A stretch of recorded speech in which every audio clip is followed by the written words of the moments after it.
you advance job creation, you create the best and safest product for all Americans. When a citizen goes to, say, a hospital in a medical emergency, they don't care what race or sex their doctor or their nurse is. They want the best treatment they can get in that emergency.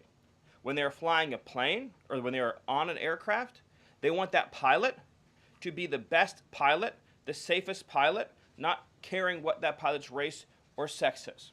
This applies across the whole government. In particular, looking at our university system, this administration has opened investigations into universities across the country for violating, and we talk a lot about Supreme Court rulings, universities across this country are in plain and direct violation of the Supreme Court's ruling that affirmative action, as in racial quotas and set-asides, are illegal. Students must be admitted to universities on a color-blind basis.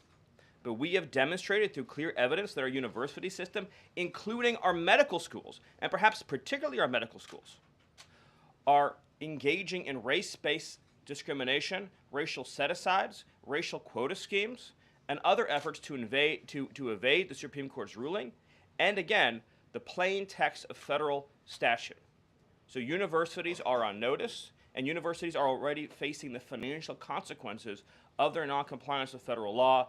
The clearest example that we're all familiar with, of course, being Harvard, which is engaged in repeat, systemic, and sustained violations of federal civil rights law. Another area of civil rights law that we talk about a lot, of course, is Title IX, sex-based discrimination. And this administration ended the Biden administration's policy and the Democrat Party's policy of allowing men into women's sports, men into women's spaces. We are using every single legal and financial tool we have at President Trump's direction to make it clear that schools and universities are and will lose federal funds, as you've seen in Maine, if you allow men to invade women's sports and women's spaces. And this applies to our whole K-12 system. The Department of Justice is also coordinating with state and local law enforcement to fight child abuse in our school systems. It is child abuse to change a child's gender, particularly if you do not inform the parents. In other words, if a 5-year-old or a 6-year-old goes to school, or a 7-year-old goes to school, and the teacher tries to turn the boy into a girl or the girl into a boy, that is child abuse. And this administration is treating that as child abuse. And it is a gross violation of parental rights. This also includes the administration's message to our hospital systems that they cannot and will not be allowed to use taxpayer dollars to perform chemical castrations and sexual mutilations of children. Castration surgeries, castration drugs, sterilization treatments of children are barbaric. They violate all sound medical ethics. They are completely unwarranted. They harm children for life, irreversibly. It is child torture. It is child abuse. It is medical malpractice. And so the Department of Health and Human Services, under the leadership of Bobby Kennedy, as well as the Department of Justice and other departments of this government, are making clear to our medical providers and our hospital systems that you cannot use taxpayer dollars to perform these barbaric procedures on America's children.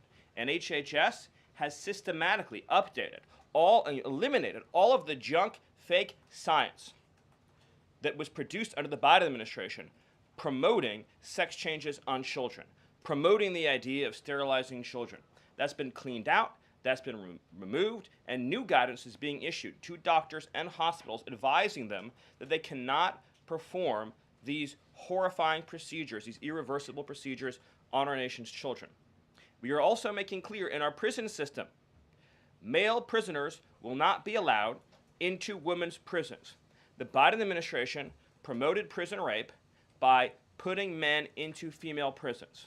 That is obviously insane, cruel, and unacceptable. And even though the Democrat Party and Hakeem Jeffries and the Democrat media continue to fight to put men into women's prisons, this administration will not allow that. And will not allow men, as well, in our K-12 system, into women's private spaces and restrooms. We have seen horrifying example after example of young girls being sexually assaulted because school districts have allowed men into women's and girls' private spaces.